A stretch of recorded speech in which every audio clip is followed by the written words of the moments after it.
हाथ आगे करो, समझ में नहीं आता क्या? मुस्कान डरते हुए अपने हाथ आगे करती है। मैडम अपनी कांटों से भरी छड़ी उठाती है और जोर जोर से मुस्कान के हाथ पर मारना शुरू कर देती है। मुस्कान बुरी तरह चिल्लाने लगती है और उसके हाथों से खून बहने लगता है। मैडम जी मत मारो, मुझे मत मारो, माफ कर दो मैडम जी, मुझे माफ कर दो। मैं बच्चों को माफ नहीं करती बल्कि उनको सजा देती हूँ, सजा। और तुझ जैसी काली कलूटी को तो डबल सजा मिलनी चाहिए। मैडम मुस्कान को इतना मारती है कि मुस्कान खूनम खान हो जाती है। रोज मुस्कान की मैडम उसे ऐसे ही मारती और एक दिन तो हद ही हो गई जब मैडम ने सजा देने के लिए उसे स्कूल की छत पर नंगे पांव धूप में खड़ा कर दिया। मुस्कान की हालत इतनी बुरी हो गई कि वो चक्कर खाकर छत से नीचे ही गिर गई और तड़प तड़प कर मर गई।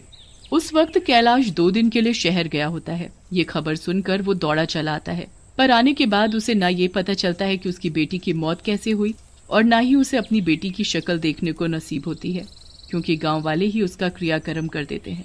कैलाश को मुस्कान की मौत का बहुत दुख होता है और वो उसके लिए बहुत रोता है। कुछ दिन बाद वो नकुल को स्कूल छोड़ने जाता है।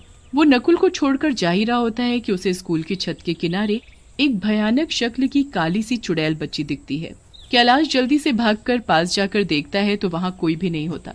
अभी तो यहाँ कोई था, कोई भयानक शक्ल जैसी काली चुड़ैल जैसी बच्ची कहाँ गई वो अचानक? कैलाश वहाँ से वापस जाने लगता है तो वो काली चुड़ैल बच्ची फिर से आ जाती है। मैं वापस आ गई हूँ, एक एक से मैं बदला लूंगी, किसी को नहीं छोड़ूंगी। सब बच्चे क्लास में पढ़ रहे होते हैं। हमेशा की तरह मैडम बच्चों को मार रही होती है। तभी वो काली चुड़ैल बच्ची खिड़की के पास आकर खड़ी हो जाती है और उस मैडम को घूर घूर कर देखने लगती है। उसके बाद वो टेबल पर पड़ी कांटों वाली छड़ी को देखकर घूरने लगती है। छड़ी अचानक हवा में उड़ने लगती है। सब बच्चे और मैडम हवा में उड़ती छड़ी को देखकर हैरान हो जाते हैं। उसके बाद वो एक इशारा करती है और छड़ी मैडम को मारना शुरू कर देती है। मैडम जोर जोर से चिल्लाने लगती है और वो काली चुड़ैल बच्ची बहुत खुश होती है। अब आया ना मजा, अब पता चलेगा कि कैसे दर्द होता है। हाय हाय, मैं मर गई, कोई मुझे बचाओ, ये क्या हो रहा है? कौन है यहाँ? कौन कर रहा है ये सब?